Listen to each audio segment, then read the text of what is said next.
Ladies and gentlemen, karibuni tena yet again to At His Feet podcast. This is a new segment, and we are very new to your faces. Some of you guys who know us, we are not very new. I am old, very old, as some would want to say. Wengine husema mimi ni baby boomer, but I am like a millennial to the core. My name is Denver, and we hope that you enjoy our conversations, you enjoy our ministry, and you enjoy being at his feet. Yeah. By the way, sikusemei jina yako. Wewe ndio unajiintroduce. My name is Dorcas Kimeli. Hivyo tu. Na vile nimejaribu kuweka content hapo. At least podcast ikae. Tuko na content. So, okay. Ni sawa. So, just to go bare knuckle, to lay things bare. We are part of the youth ministry at AIC Milimani, Nairobi, Kenya. You know, there are several AIC Milimanis. Yeah, so Nairobi, Kenya.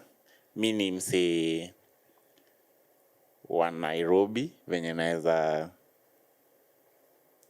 I don't know. Mi ni mse wa Nairobi, but niko na ushamba kiasi. But wewe, naeza sema wewe ni mse wa kukuja. Mimi nimekuja Nairobi.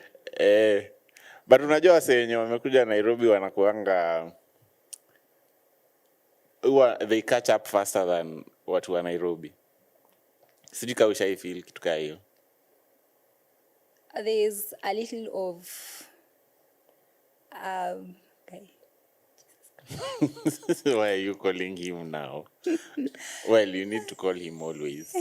Yeah, so kuna hiyo guy akiwa hauna maoni. Kwani utablush the entire segment? Nini ni ngumu? Hiyo conversation ni ngumu. Hauja catch up. You are the exception. Mbona unaendelea? Okay, sawa. By the way, tuna record.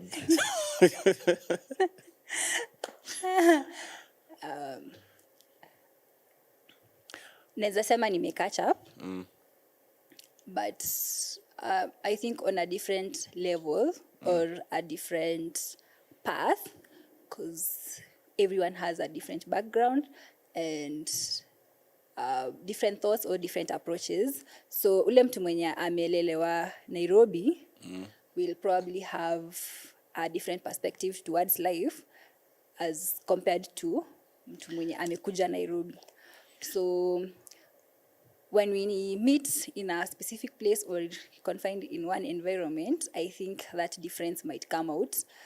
Siwezi sema like umempita, but the difference is there.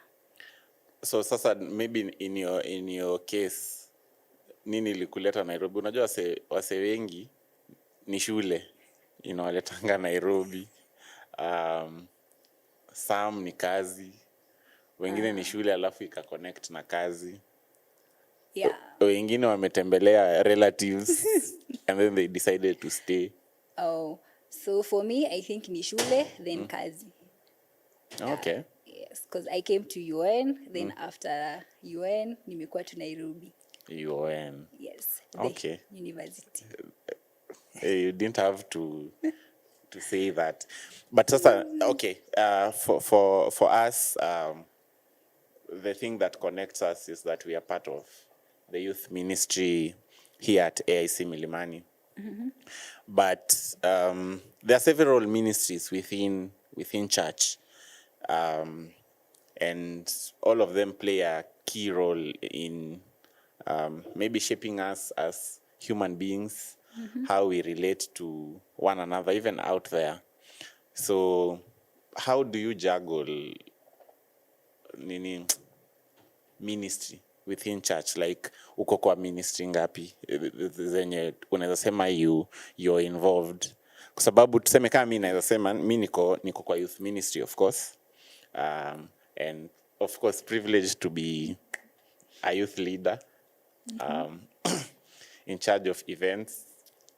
Okay. I hope by the time you catch up with this podcast, you would feel like it's very eventful. Yeah, so sisi, not sisi, mimi, niko kwa youth ministry, niko kwa Hill Voices Choir. Not that I sing, wale watu wenye hawajaniona nikiimba, not that sijui kuimba, but pia nasaidia in terms of their media perspective. Then by default niko men's ministry, but I try and balance them out. But maybe before hata niseme how I do it, maybe sijui wewe uko kwa ministry ngapi? I think I would say actively 2, 3 maybe, because 3. you're ladies ministry, but there I am a faithful member. Yeah, there's a time I used to serve, but nilichuja for so that I am able to serve in the youth. But in the youth, I am actively in the media. I am specifically, I'm more into communications and content creation. Sometimes we do manage the accounts, but we have a team that do that. Then also discipleship. So discipleship iko in 2s. There's high school and then there's Kuza, which is like the discipleship within the youth ministry. That is where I am actively serving in. Yeah, so I think it's these 2 actively. Yeah. Well, for me, I think you have highlighted something. Pia mi nakuanga kwa media, but I think Nani Frank anaweza chew a bone with me. Even though sometimes Nico on, Nico off, but I don't know. I can do better. But also pia niko ropes. So ropes is a mentorship program for wale watoto wenye wako in their last year of primary education. So we try and mentor them through life issues and also maybe, not maybe, like mainly spiritual matters. Because now they are transitioning to teens, you need to get them ready to face teenagehood. Yeah. So that's about my involvement in ministry. But then, how do you strike a balance? Sometimes, you can have a lot to do. Demands. You have said you're very faithful in the ladies' ministry. But then, what if you have 2 demanding issues kwa ladies and then also kwa your discipleship? I think the whole idea of fellowship, a service, let me start with fellowship, is to enjoy. So that you're not doing it because you have to, but because you want to and also you can. So balancing the 2 comes with a lot of the desire for fellowship and also to be effective in service. So if discipleship has something that is more demanding or that requires my attention more at a specific time, then I'll choose to do that at that particular time. But we also work with a group of people, we work with teams, we work with like members of the church, so you can always delegate. Si lazima ukwe kila mahali kila time. So nataka kusema hakuna siku yenye umekuja church kuserve na umekuja tu, like it's not because you love it, like you love doing what you do in church, but because you have to fulfill your obligation. I think first of all, it's a responsibility, like volunteering to serve or committing to serve is now becomes a responsibility when you have taken up that role. So of course kuna zile times zenye you will be somewhere because you have to be there and because you promised people that you will be there. But I think also the secret or what keeps me going is understanding that whatever I am doing it for the glory of God, of course.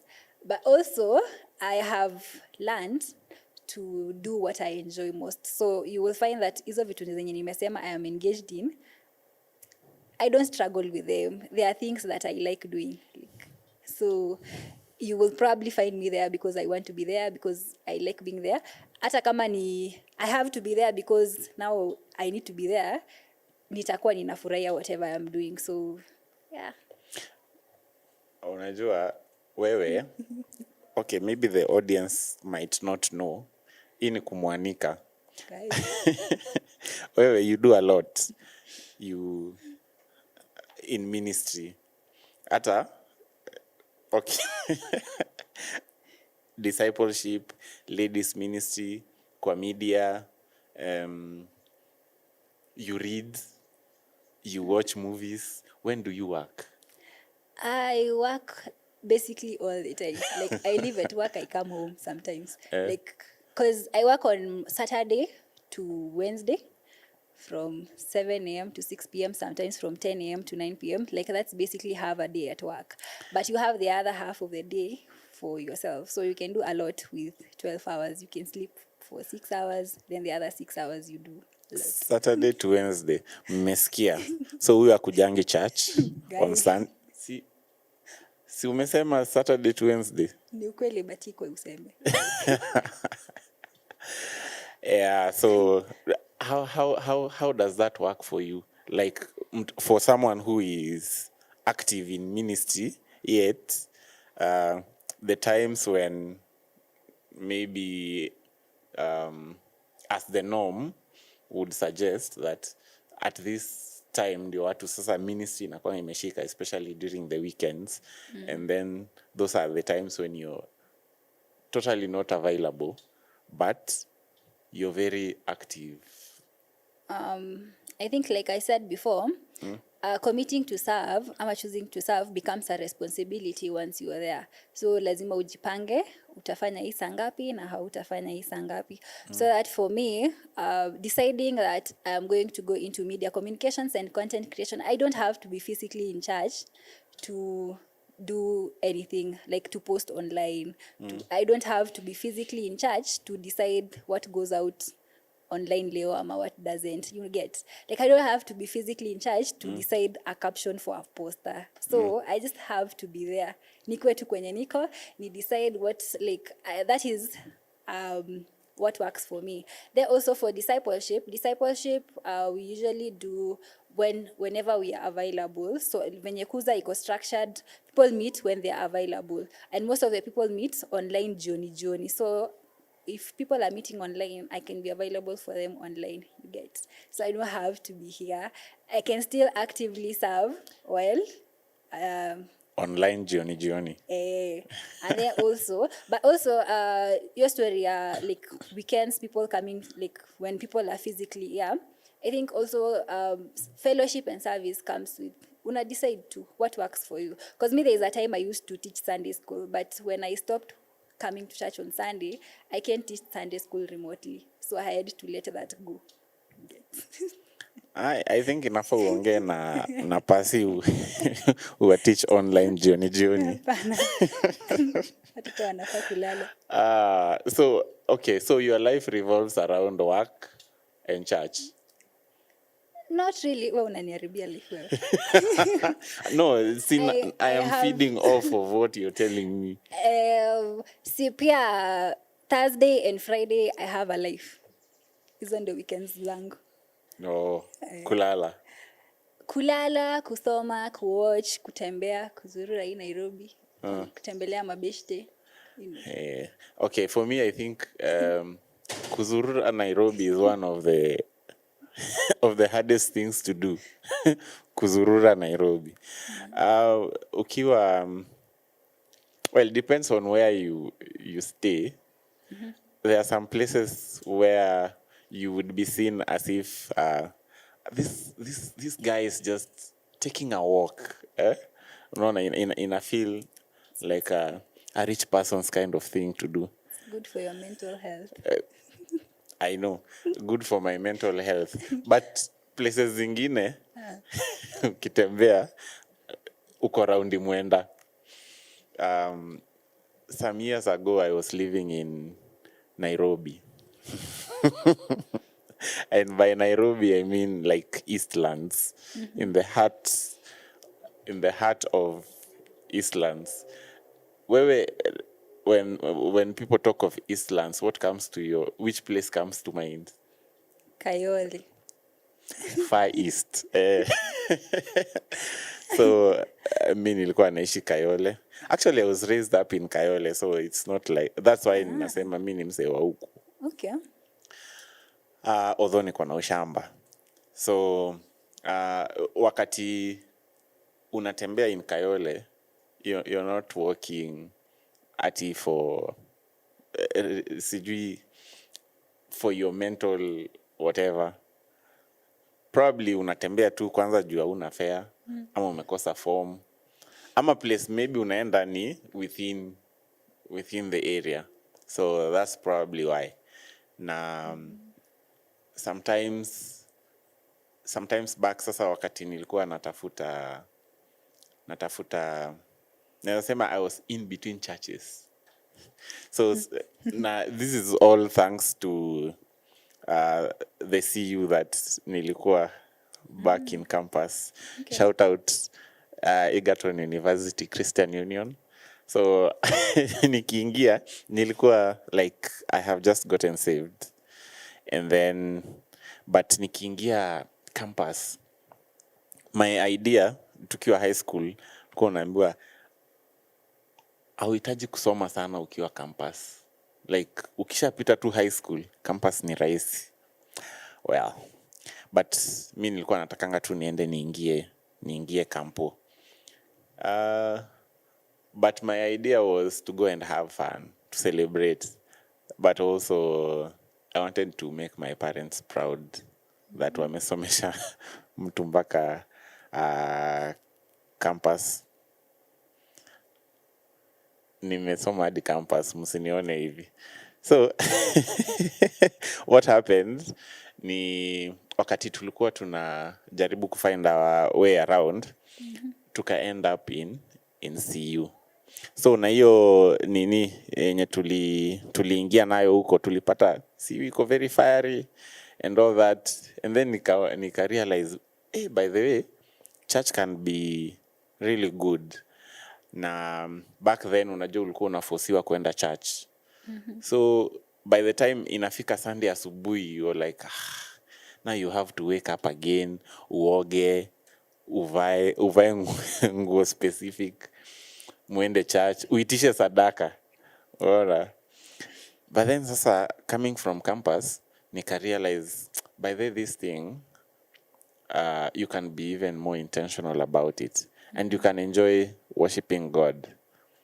So when I came on long holiday, nikaanza kutafuta kanisa ile yenye ati na feel ni I fit. So nikatafuta. So that's why I was now in between churches. Naenda hii church huku, na realize haijaninyaka vile. Nyaka ni kufanya nini? Aya, ladies and gentlemen. Hapa ndio unajua ule mse mwenye amekuja, mse wa kukam Nairobi. Huyo hajazaliwa huku, hajui kunyaka ni kufanya nini. So kunyaka ni kushika. Like haijanishika. So hata wewe ukikatiwa na unaingia box, ni kama huyo mse amekunyaka. Ona. So sikuwa na feel ni kama kuna church inaninyaka hiyo time. By the way, nimekufunza something unaweza enda kushainia nayo watu. So hiyo kujaribu ku find my way around, I ended up here. Of course, there's a friend of mine who brought me here. Shout out Steph. So hizo nini times zenye nilikuja hapa realize youth ministry is different. Unajua huko nilikuwa like najaribu kufit in kila mahali. Unaingia kwa wazee hapo, unaingia kwa praise and worship. But yeah, and then sasa realize youth ministry is different huku. I don't know if that is what sasa maybe wewe kama msee wa kukuja umekuwa kijijini, umekuja mjini, difference yoyote umerealize ya youth ministry from kijiji na jijini? Kwa sababu mimi sasa like nimerealize from Eastlands huku, and of course pia nikiwa Ocha. Zile times zenye nimekuwa Ocha, which is a lot. Okay. So, I think for me, the difference between youth ministry ya Ushago na youth ministry ya huku, youth ministry ya Ushago starts as early as 12, I think, or 12 or 13, because unaona ngojea 12 or 13 hii ni time ya noon to age as in 12 years old or 13 years teens basi. Kwa sababu okay, mimi church kwetu Ushago, mnajua kuna Ushago zenye ziko na teens ministry. Ours we don't have teens ministry. So as soon as you're done with Sunday school, which basically means as soon as you're done with KCPE, when youth. So youth ministry ya Ushago iko na teens, of which difference ya huku ni here we have a teens ministry, so difference in age, in terms of age, but in terms of like the experiences are almost quite the same, not really the same, but santanzaji. So mimi kutoka Ushago nikakuja tu Milimani. That would have been a huge shift. Even though kuna watu wengi wame make such a shift, like wamekuja tu kama like baptism by fire. My point is mi pia nilipitia CU. So for me, when I came to Nairobi, I think in 2015, I came to Nairobi in 2015 around April, between 2015 April and 2015 September, before ninge campus, sikuwa ienda church in Nairobi. So nilikuanga tu kwa nyumba, nilikuwa nasikiza church service kutoka kwa nyumba, zile zenye watu walikuwa shaenda online. Hapana, ama zile za TV. Ukiwa kwa estate kuna church tuko karibu na nyinyi, wana preach. So but haikuwa mbaya hivyo, like so like I started going to church when I went to campus. I went to the CU. So the very first day tulikuwa, we met some guys hapo. Nakumbuka I met some guy wale wa usually when first years are coming, the CU does orientation, so unapata hapo kuna tent ya watu wa CU, watu every other organization including the academic organizations. So I met the CU guys, then nika join the CU, then I served in the CU. After campus ndio nika realize nafaa kutafuta church. But pia after campus nilikuwa bado naenda CU once in a while because sikuwa na church. So nilikuwa naenda church ingine leo, nikiona hainibambi, probably next week nitakuwa CU. Then hivo, then I remembered kuna time nilikaa nikajiambia, by the way, there's a time nilikuwa nimeletwa Milimani na nimeona umefanya shout out. So mimi nililetwa na Charlene. For those who don't know Charlene, she's a medical doctor. So Charlene alikuwa ametuleta hapa Milimani, I think 2017. I was in second year then. Charlene Biwot. Alituletanga youth ministry. Charlene Biwot. Aliolewa? Aliolewa. Okay, nitaweka pin hapo. There's something I think we need to tell guys. Not that ati pia minaenda kuoa sahi, but well. So after I had struggled with looking for churches uko nje, but sikujaribu sana by the way. I think I only went to 2 churches. Nilienda moja Kiserian, by then nilikuwa naishi Kiserian. Nikaona haishiki, then nikaenda mlikuwa mnaruka sana. Unajua kanisa za Wamasai. kuruka walikuwa naruka, but kuna tu hiyo siku feel tu in place. Alafu pia hakuna service, ilikuwa inaisha tu kila mtu anaenda. Which hiyo ndio difference sasa ya huko na huku watu wanahangingi around hadi saa 2. So nyinyi ni wale mlicreate hii mimi ya ati wakati church imeisha ati watu wasikue quick kutoro. Sijui hiyo ni meme gani? I don't know by the time tunamaliza hii segment kama tutapata hiyo nini ya kupin. Tutaipata. Bas hiyo. Yeah. So but the difference between now then na huku I think I find it here interesting. Like kuna tu unataka tu people have conversations zenye ni interesting. So ndio maana nasema like nilifika huko church inaisha then everybody goes home. Well, I think churches are different na ina highlight the way people are different. You see now probably the way we found this place ideal for us, wale wenye wako huko, it's also ideal for them. Sure. Yeah, so sometimes it's where you feel at home. Yeah. Most of the time. So wakati there was a pin tulikuwa tumeweka mahali nikisema Shalina ule mwenye aliolewa. So the way we are structured at AIC Milimani Nairobi, ni kwamba the youth comprises of young people below 35 years old who are not married. Sindio?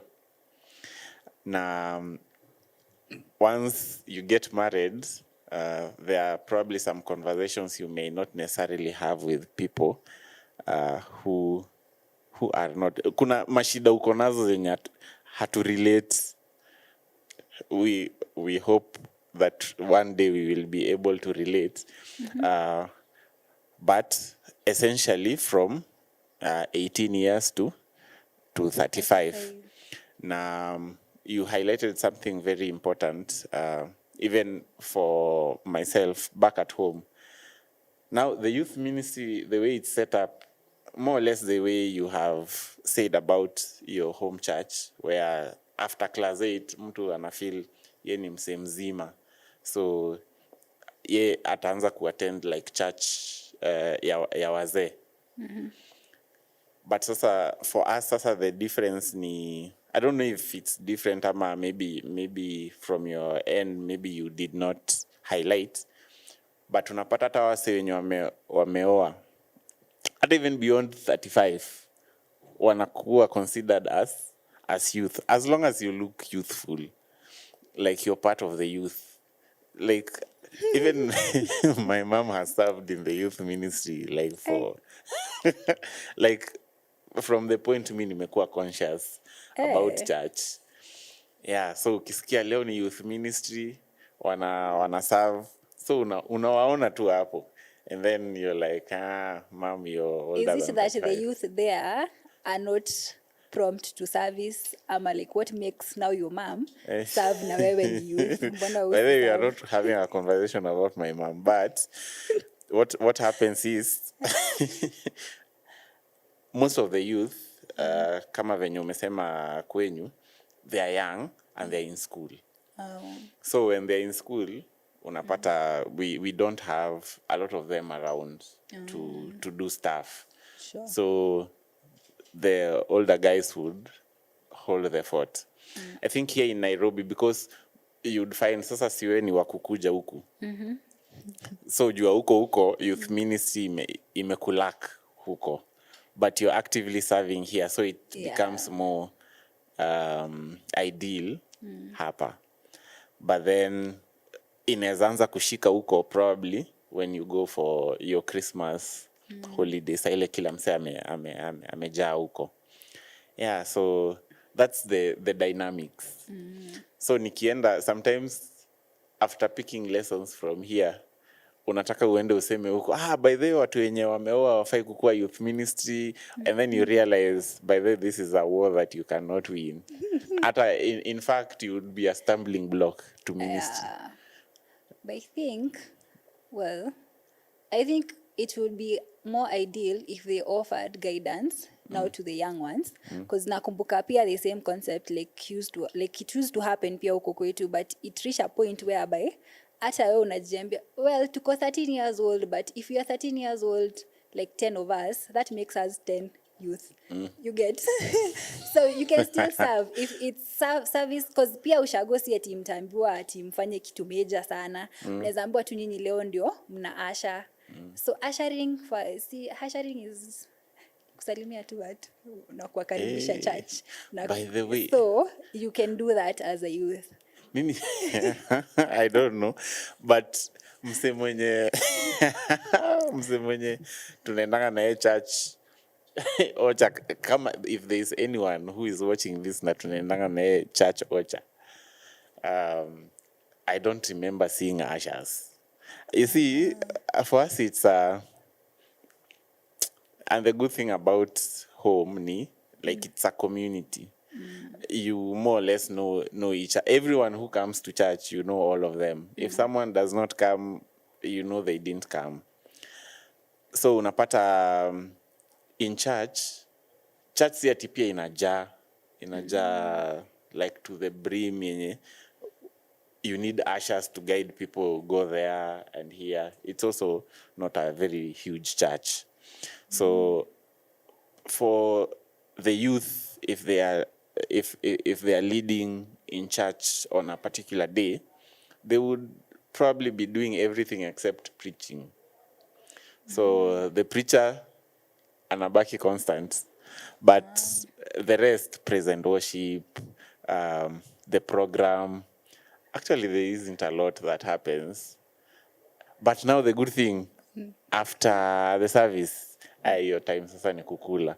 Tuna niningi githeri most of the time after lunch. So it motivates people to stay behind. Venye umesema huku unapenda venye unabaki.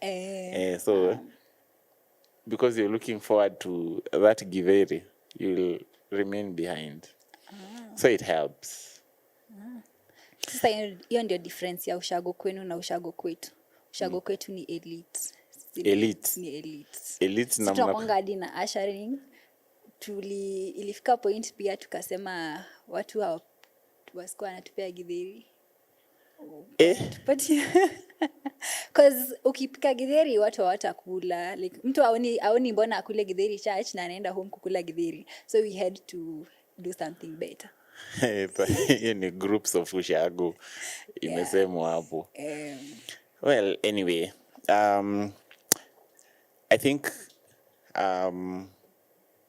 through our interactions in terms of fellowship kwa youth ministry, you realize that you have very different kinds of people.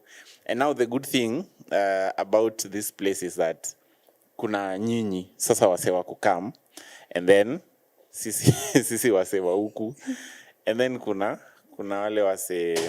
Now unaona sasa kama mimi nimetoka Eastlands, and then wewe umetoka ushago, but haukai ni kama umetoka ushago anymore. Aya, kuna wale watu wenye wametoka like uptown kabisa. Well, I mean like wewe unaweza blend in na wase wengi. Okay. So ule mse amekuja na ushamba kiasi, una relate na even though unakwanga na mse akingoa you notice. Even ndio sasa pia nasema wase wakukamu wanakwanga, there is a way they catch up haraka, and they are a little bit aggressive and faster. I don't know if it's luck ama pia watu wa huku wanakwanga wamerelax sana. So kuna nimesema watu wa Eastlands, watu wa ushago like deeply entrenched, and then wamekuja, and then kuna watu wa uptown, and then you have now that kind of a mix around, and then people are relating in many things, in doing ministry together, in even just having good relationships in terms of being friends. And that's, I think, what attracts me most about youth ministry within. And hopefully, when we even transition to other ministries, when we look back and say that we served in the youth ministry, tunaweza sema that by the way I enjoyed my time nikiwa youth. True. Na by the way, anaitwa ni Frank ni not no, ni Noble. Glorious Marriages. Ni wagani wanaenda retreat? Wote? Same place? Same area, different hotels.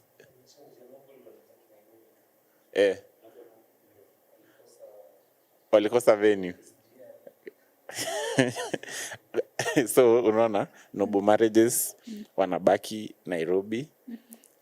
Glorious Marriages wanaenda kucelebrate kwingine. They are having a retreat. So once we have transitioned from youth ministry tumeingia kwa those ministries, you will look back and say, nilimanage to get through this thing. I don't know, do you ever feel like it's a stretch when you think about those guys? Yeah, first of all, I think like kuchukua your step. No, it's not just you're changing ministries. You're getting married. You're committing to Ni someone. life ina happen. Ni life ina happen, and it's your own decision. Like niwe tu umeamua, this is the one I want to be with for the rest of my life. Yeah, so I think it's sometimes it feels scary, and then sometimes it feels like, of course kuna hiyo excitement inakuja, like a little excitement within, hata si without, yenye una feel like okay, but I think to me it's inakaa too scary in the sense that maze, you have never been there before, so you don't know what to expect, but hopefully we'll get there and we will look back as you see. Youths most of the time they like hizo conversations za relationships. I don't know. Very true. I don't know why, we just like them. So unajipata recently tumekuwa na night out. Na maybe for those who would like to know, within our youth ministry, a night out si sleepover, ni time yenye wase wanakuja you have like a whole kesha in church, but it's just talking. You discuss different issues in life, nini. But sometimes even if you brought a topic about financial management, somehow watu wataitwist mpaka ikuje kwa relationship. Financial management in relationships. Utasikia ati Marriage. kama si madem atungekuwa tuna lose pesa haraka. Or if you're discussing about ministry, watu wataongea alafu usikie ati by the way unajua the first ministry ni your family. So kama if she's not happy, wachana na kila kitu unafanya, and then now the discussion ina change, inaanza kukua about relationships. But we hope at the very least that when we continue with our segment of the podcast, that we will keep it factual, first and foremost. We will keep it very engaging, and we will stay within the topic. I don't know. We can try and do that, right? Yeah, sure. Yeah. But we will talk about relationships. We will try. I am not an expert, but we will try and also bring in guests who are love doctors, those who are experienced, those who have opinions, even if they are not experienced, and just to get their views. Yeah, sure. Maybe in a nutshell, what is your view about so you want to talk about it? No, I don't. Now? No, not now. Okay. I have no opinions. I have no experience. I only have hope. You have hope. I have, yes, hope. Yeah, hope is the last thing you need. If you lose everything, don't lose hope. Yeah. Yes, ladies and gentlemen, I think we would say that we have tried to introduce you to ourselves, and hopefully with time we will be able to bring you topics that you enjoy. We will be able to have discussions on questions that you have. Even within the comment sections, you're invited to write whatever you would want us to discuss, what kinds of guests you would want us to bring here. And it's an easy segment of the podcast. So feel free, reach out to us, and we invite you to our church as well. Attend our youth ministry, and maybe you would get a gist of what we are discussing and relate to some things we may be talking about. Zinaweza kuwa context specific. If you're part of the youth at AIC Milimani, you would realize. If not, maybe it would trigger something in you, maybe from what you do within your church. And we hope that the conversation goes on, and we will be able to build each other up as we serve in the youth ministry. Yeah, so Denver has been my name. I don't think I'll keep... It has been your name, kwani it's going to change. Unajua hii ndio part yenye tuna close sasa. Na vile nilikuwa nataka kujiappreciate vile I have been doing a good job to close this segment, but it is still my name. Yeah, sitakuwa nikijiintroduce kila saa, but with time we will be able to satisfy your needs in terms of conversations, and you will also feel at home listening to us. So karibuni tena na tena. Yes. By the way, this is the first one, ndio maana unaona tunajaribu kujitafuta.